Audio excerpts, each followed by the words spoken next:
Do you dream of writing a novel but don't know where to start because you believe you don't have any great ideas? If so, then this video is for you.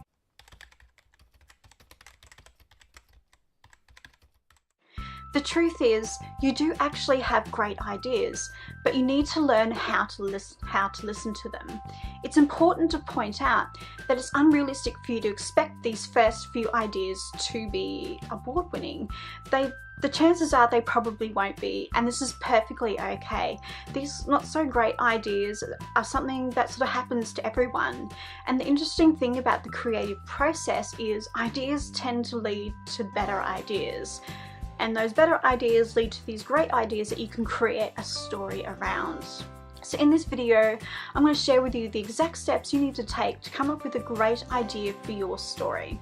Tip number 1, understand the truth behind writer's block.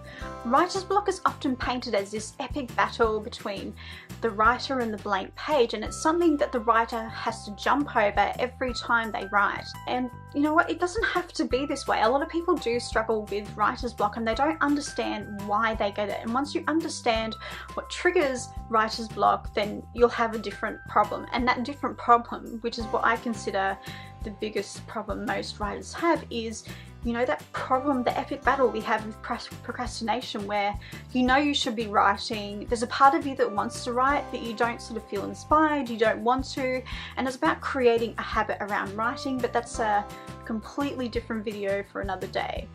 And it's definitely something I've had to learn over the years. But back to writer's block. What writer's block is, it's a symptom of something much of a bigger problem. And that bigger problem is an empty creative well. What a lot of writers do with their creative well is they will let their well run dry. And then they'll try and draw ideas from it.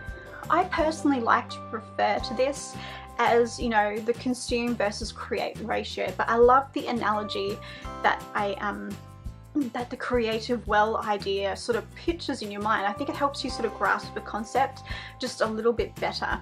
As you consume various different forms of content, like films, TV, all of that, like books, anything that's sort of creative, that it's sort of story-based, even the news sometimes can give you ideas. But you sort of consume those ideas, and sometimes when you're consuming this content, you sort of think, oh, that's interesting, but what if blah blah blah, and that is essentially a seed of an idea. Yeah, so this is what writer's block is. It's a symptom of an empty creative well, where you have nothing left to sort of create ideas from. There's no seeds left for you to sort of grow an idea from. Tip number 2 is to change your perception on originality. One of the reasons most first-time writers fail to feel their creative well is because they're chasing this notion of creating something truly original. So in pursuit of this truly original idea, people stop reading books, they stop consuming movies, TVs, all of that stuff, and they focus on sort of creating an idea that's truly original. It's like this is the holy grail for writers, a truly original idea. But the interesting thing is a lot of story experts actually say there's, like, I think it's 7 types of stories. So if there are 7 types of stories, you can sort of almost assume that most stories have been told. And if most stories have been told, then what you really need to focus on is creating a unique story. A story that's, you know, unique. But what I mean by a unique story, what makes your story unique compared to, say, if you wrote a story about Red Riding Hood, because that story is now public domain. So say if your story was Red Riding Hood retelling. If you go on Amazon, there are a huge number of Red Riding Hood retellings. So obviously your story isn't going to be original. That idea's already been put out there. But what will make your story unique is the way that you portray the character, the way that your point of view of the story, what you choose to put in the story and what you choose to leave out the story. And I guess those twists that you put on the story and the things that if you sort of give it your own personal stamp, you sort of incorporate things that as as a writer that you're really interested in and passionate about, it's going to make the story seem different to all those other Red Riding Hood retellings, even though technically they're the same story. If you sort of focus on telling a story that's unique and has a different message, as opposed to originality, you'll actually find that creating great ideas will become a little bit easier. Tip number 3, fill your creative well. Consider the different types of content that you like to consume, like reading, listening to audiobooks, watching TV, watching movies if you're a huge movie fan, going to art galleries and museums if that's what you like. Sometimes watching the news and current affair can actually help you sort of come up with great ideas. And the whole point of sort of filling your creative well is you simply follow your curiosity. There's a lot of writing idea advice out there that says write what you know, and that can be really boring. Like if you just write out of your personal experience, it means you have to go and do a lot of things so then you can write about it in your book. Not everyone, like if you're writing like an espionage thriller, this sort of notion of sort of writing what you know is a little bit redundant.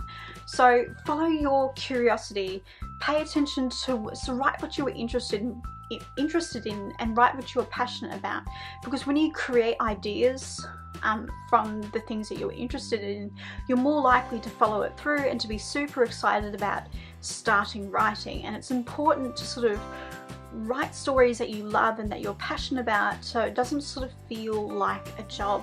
Which leads me to the 4th and final tip, is write down your ideas. I'm often surprised by the number of people who fail to document their ideas. The only way that you actually notice great ideas is that you take the time to document them and then look back and review them and flag the ideas that really excite you, the ideas that you keep coming back to that you can't seem to get out of your mind.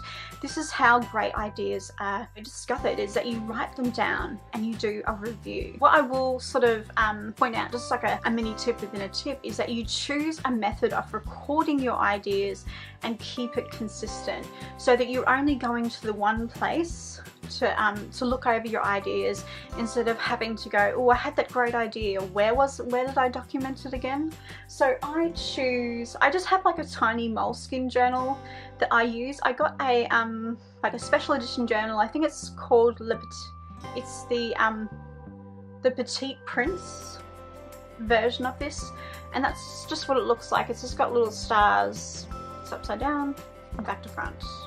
That's what it looks like. It's just got like a little moon and stars and cute little things on there. And I write all my ideas down for my story in there.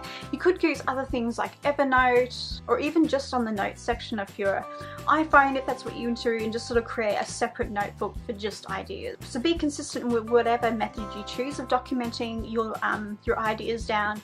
Make sure you go back and review, and then flesh out those ideas that really excite you and sort of add in sort of obstacles and twists and turns. And this is really the start of creating a great idea, a great story idea for your book. So those are the exact steps you need to take to come up with great ideas for your book. And I don't want to just leave you with a whole bunch of random tips and not sort of point you towards the next available step. No matter how clear it may seem for me, I always sort of want to leave you with an actionable step section of the video.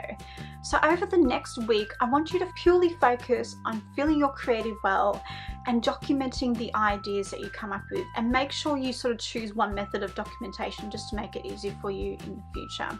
If you love this video, then give it a thumbs up and hit the subscribe button to receive more videos like this. Thank you for watching, and I'll see you next time.